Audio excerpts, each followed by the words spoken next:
Telah lama ku temani langkahmu, menjadi bayang di belakangmu, menjaga dalam diam, menyayang tanpa syarat. Ku pungut setiap luka yang kau sembunyikan.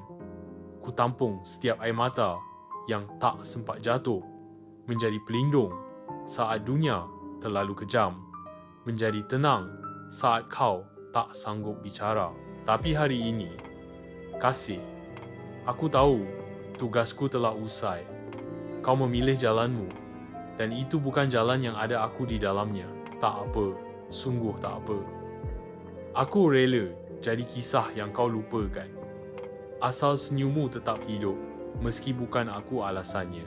Aku pergi, bukan kerana tak cinta, tapi kerana aku terlalu cinta hingga tak ingin jadi beban yang kau paksa genggam. Semoga kau bahagia dalam pelukan yang kau pilih sendiri, meski bukan aku yang memelukmu malam ini, kerana cinta kadang bukan tentang bersama, tapi tentang melepaskan.